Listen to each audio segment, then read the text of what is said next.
এই ভিডিওটাতে আজকে আমরা পড়ব তোমাদের চ্যাপ্টার 3 মানব আচরণের জৈবিক ভিত্তির ব্যাপারে।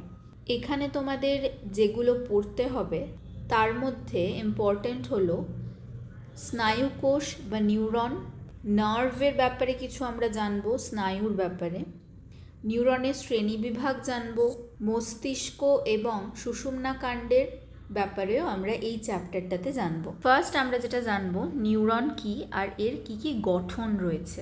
আমরা জানি আমাদের মানবদেহে অনেক নিউরন থাকে, অসংখ্য নিউরন। তো এই প্রত্যেকটা নিউরনকে দেখতে কেমন হয়, কিছুটা এই ছবিতে যেমন আছে সেরকম। আর একটা কথা বলে রাখি, শুধুমাত্র এই ছবির যে নিউরনটা দেখছো এই এক রকমের দেখতেই নিউরন আমাদের শরীরে কিন্তু থাকে না। এছাড়াও অনেক রকমের নিউরন আমরা দেখতে পাই, যখন নিউরনের শ্রেণীবিভাগ পড়বে সেই সময় দেখতে পাবে। এই নিউরনটা দিয়ে কেন প্রত্যেকটা বইতে বোঝানো থাকে, কারণ এখানে প্রত্যেকটা পার্টস খুব ভালোভাবে ডেসক্রাইব করা যায় বা খুব ভালোভাবে দেওয়া থাকে সেটার কারণে। তো নিউরনের মধ্যে প্রথম যে অংশটা, উপরের গোল মতো যে অংশটা, এটাকে বলা হয় কোষ দেহ। কোষ দেহর আরেকটা নাম হলো সোমা। কোষ দেহর মধ্যে অনেক রকমের পদার্থ থাকে, যেমন নিউক্লিয়াস থাকে, এই গোল মতো অংশটা, এটাকে নিউক্লিয়াস বলে। পাশে যে সমস্ত আরও যে সমস্ত অংশগুলো থাকে তার মধ্যে মাইটোকন্ড্রিয়া, যাকে কোষের শক্তি ঘরও বলা হয়, power house of the cell, আর নিজেল দানাও দেখতে পাওয়া যায়। এরপরে এই যে ছোট ছোট সূক্ষ্ম যে অংশগুলো, যেগুলো নিউরনের দেহ থেকে, কোষ দেহ থেকে যেটা নির্গত হচ্ছে, এইগুলোকে বলা হয় ডেনড্রন। এরপরে যে লম্বা মতো লেজের অংশটা দেখা যাচ্ছে, এই পুরো অংশটাকে বলা হয় অ্যাক্সন। আর অ্যাক্সন যেখান থেকে শুরু হয় তাকে অ্যাক্সন হিলক বলে। এখানে দুটো বাটন মতো থাকে, অ্যাক্সন যেখান থেকে শুরু হয় আর কোষ বডিটা যেখানে শেষ হচ্ছে, তো এটাকে অ্যাক্সন হিলক বলে। এছাড়াও অ্যাক্সনের মধ্যে আর কি কি থাকে, এই যে অংশগুলো যেগুলো একটু স্ফীত হয়ে আছে, এগুলো প্রোটিন দ্বারা নির্মিত, আর এগুলোকে বলা হয় মাইলিন শিট। মাইলিন শিট কী করে, আমাদের কোষকে পুষ্টি যোগায়, কোষকে সজীব রাখতে সাহায্য করে। মাইলিন শিটের মিডিলেই দেখো এখানে যে গোল গোল অংশগুলো আছে, এগুলোকে বলা হয় সোয়ান সেল বা সোয়ান কোষ। সোয়ান সেল কি করে, এই যে মাইলিন শিটগুলোকে বানাতে হেল্প করে, তৈরি করতে সাহায্য করে। এবার প্রত্যেকটা মাইলিন শিট যে আছে তার মিডিলে অল্প অল্প গ্যাপ দেখা যাচ্ছে, এগুলোকে বলা হয় র্যানভিয়ারের পর্ব বা নোডস অফ র্যানভিয়ার। এই ছোট ছোট গ্যাপগুলো কেন থাকে, কারণ নিউরন থেকে যা কিছু সিগন্যাল আসে সেই সিগন্যালগুলোকে স্পিড আপ করার জন্য, অর্থাৎ তাড়াতাড়ি যাতে সেগুলো অন্য নিউরনে ট্রান্সফার হয়ে যেতে পারে। যেমন এই সেল বডি থেকে প্রথমে যখন ইম্পালসটা আসছে, কোনো উদ্দীপনা আসছে, তখন সেটা এত দূর এসে এখান থেকে জাম্প করে করে যায়। কেন জাম্প করে যায়, কারণ এই মিডিলে গ্যাপটা থাকার জন্য এই জাম্প করে যেতে পারে উদ্দীপনাগুলো, আর এটার ফলে খুব তাড়াতাড়ি ইম্পালসগুলো বা উদ্দীপনাগুলো অন্য কোষ দেহতে পৌঁছে যেতে পারে। এরপরে একদম শেষে যে অংশটা, সেটাকে প্রান্তবুরুষ বলে। প্রান্তবুরুষ কী করে, এ অন্য কোষে উদ্দীপনাগুলোকে প্রেরণ করে। ডেনড্রন উদ্দীপনা গ্রহণ করছে আর প্রান্তবুরুষ উদ্দীপনাকে প্রেরণ করে দিচ্ছে। এই যে গলগি বস্তু, এটাও কিন্তু কোষদেহর মধ্যেই অবস্থিত। এই গেল পুরো নিউরনের স্ট্রাকচার। আমি তোমাদের একটু আগেই বললাম যে আমাদের শরীরে শুধুমাত্র একটি রকম দেখতে নিউরন থাকে না, অনেক রকমের নিউরন থাকে। তো এটাই আমরা দেখব যে আর কি কি রকমের নিউরন দেখতে হয়, যেটা আমাদের বডিতে দেখতে পাওয়া যায়। আমাদের কিংবা পশু পাখির শরীরের মধ্যেও এরকম স্ট্রাকচারের নিউরনকে দেখতে পাওয়া যাবে। যেমন প্রথম এক শাখা সমন্বিত নিউরন। এক শাখা সমন্বিত নিউরনকে দেখতে কিছুটা এরকম হয়।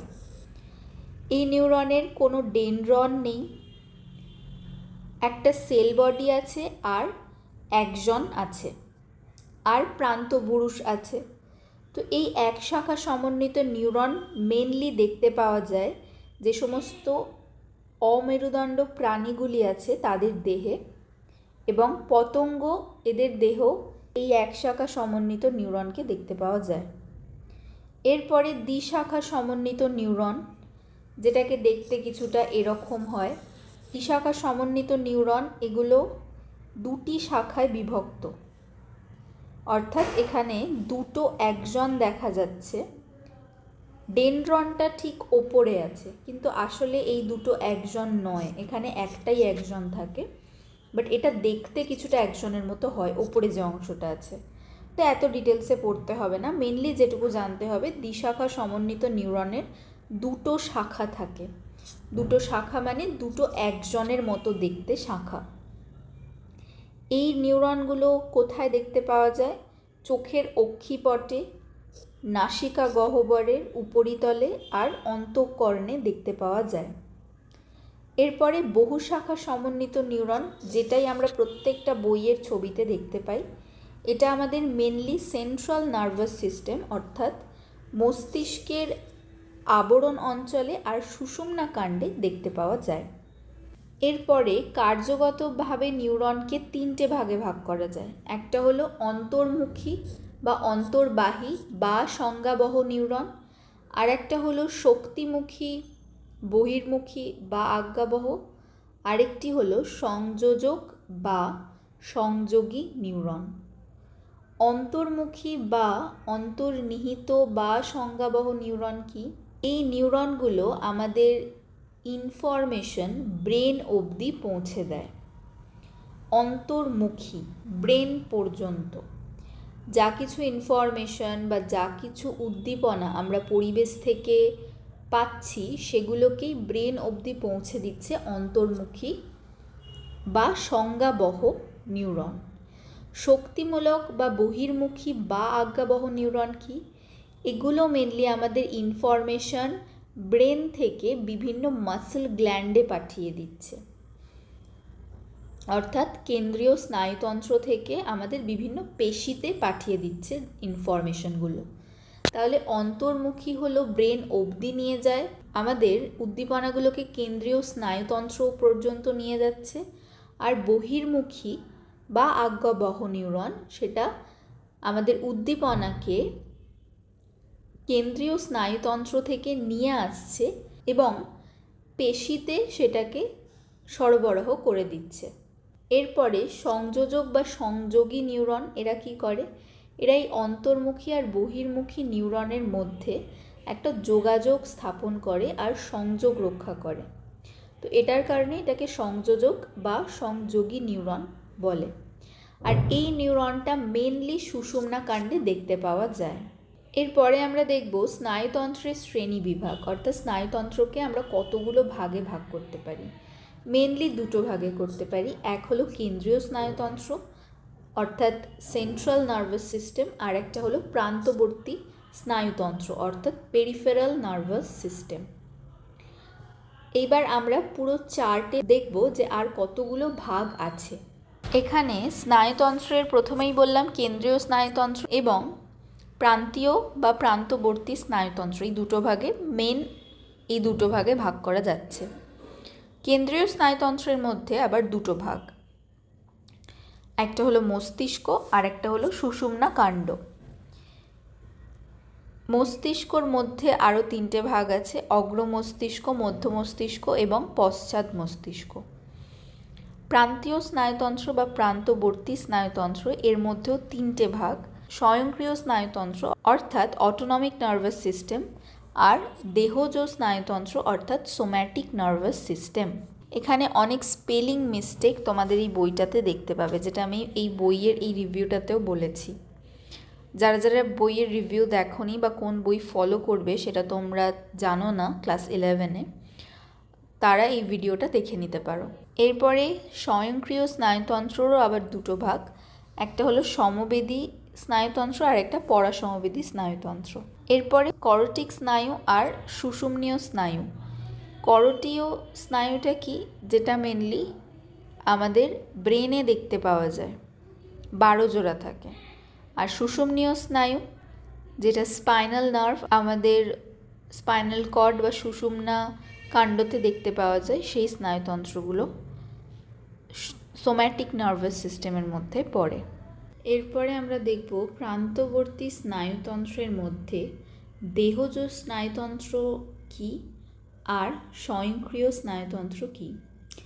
দেহজ স্নায়ুতন্ত্র অর্থাৎ সোম্যাটিক নার্ভাস সিস্টেম, এটা হলো আমাদের সেই সমস্ত উদ্দীপনা যেগুলো হাড় সংলগ্ন পেশিতে বহন করে নিয়ে যায়, যেমন হাত, পা, এই সমস্ত পেশিতে যেখানে হাড় থাকে সেরকম পেশিতে দেহজ স্নায়ুতন্ত্র উদ্দীপনা বা তথ্যগুলোকে কেন্দ্রীয় স্নায়ুতন্ত্র থেকে বহন করে নিয়ে যায়।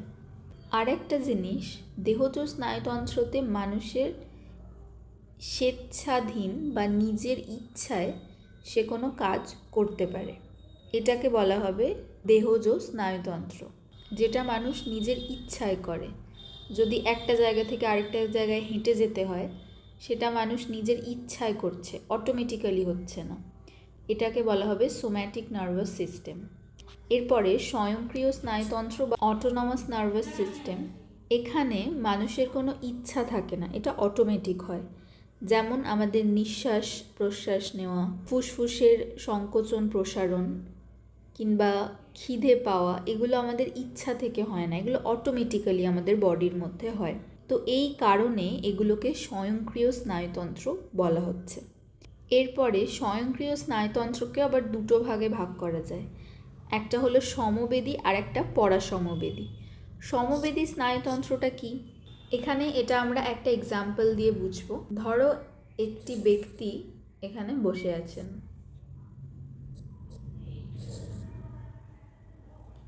সে বসে এখানে মুভি দেখছে, পপকর্ন খেতে খেতে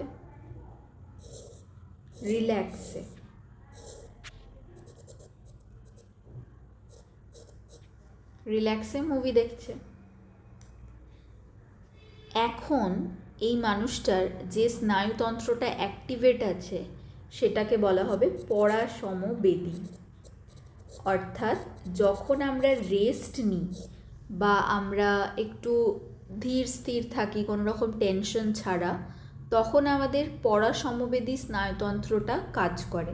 এরপরে ধরো এই মানুষটা পাশ থেকে হঠাৎ করে একটা জোরে অ্যালার্ম এর ঘন্টা শুনলো, আর কেউ একজন ফায়ার ফায়ার বলে চিৎকার করছে, অর্থাৎ আগুন। এবার এই মানুষটার মধ্যে কি হবে, এ কি আর শান্তভাবে বসে মুভি দেখতে পারবে না। এ উঠে বাইরে গিয়ে দেখার চেষ্টা করবে কোথায় আগুন লাগলো, একটু নার্ভাস হয়ে যাবে, গিয়ে জানলাতে দেখার চেষ্টা করবে এখানে যে কোথায় এক্স্যাক্টলি আগুন লেগেছে, তাকে পালাতে হবে কি না, সমস্ত কিছু দেখবে। তো এই সময় একটা ক্রাইসিস সিচুয়েশানে বা একটা ডেঞ্জারাস সিচুয়েশানে এই মানুষটার যেটা স্নায়ুতন্ত্রটা ক্রিয়া করে সেটাকে আমরা বলবো সমবেদী স্নায়ুতন্ত্র।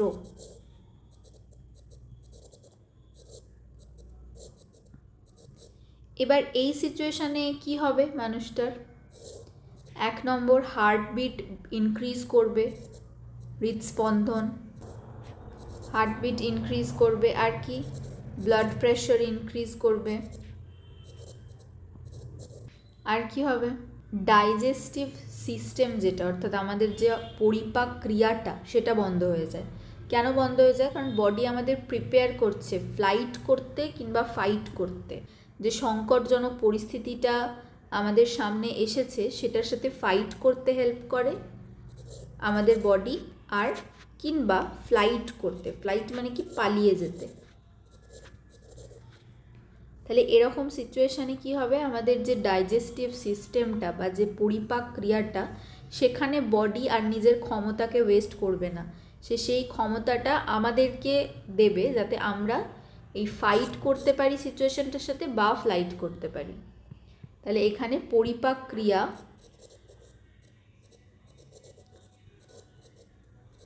কমে যায়।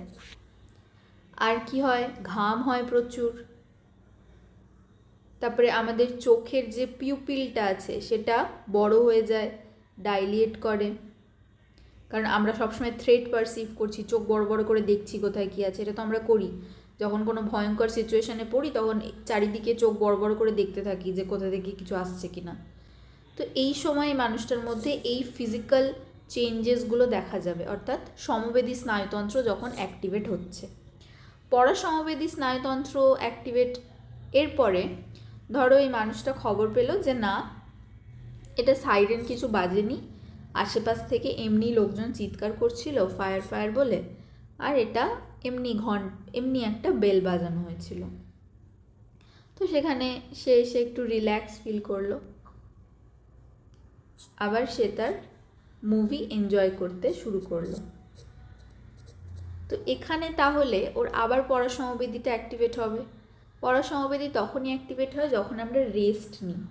এটাকে রেস্ট অ্যান্ড ডাইজেস্টও বলা হয়। রেস্ট নিচ্ছি, ডাইজেস্ট হচ্ছে তার জন্য। তাহলে এখানে যা যা হয়েছিল তার পুরো উল্টোটা হবে। এখানে কি হবে, হার্টবিট কমে যাবে বা স্বাভাবিক হবে।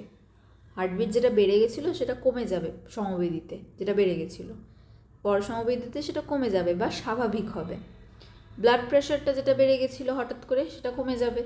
পরিপাক ক্রিয়া যেটা, সেটা আমাদের বন্ধ হয়ে গেছিলো, বডি কিছুক্ষণের জন্য বন্ধ করে দিয়েছিল যখনই সিগন্যাল পেয়েছিল কোনো ডেঞ্জারাস সিচুয়েশনের, কিন্তু এখন পরিপাক ক্রিয়াটা আবার চালু হবে।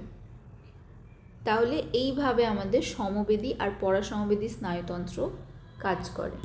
এইখানে এই চার্টটা থেকে তোমরা এটা মনে রাখতে পারো, প্রত্যেকটা বডির মধ্যে যে চেঞ্জেস হয় সেটা সমবেদী তন্ত্রের জন্য বা পরাসমবেদী তন্ত্রের কাজ, সেটা কিন্তু এখানে লেখা আছে বক্স করে।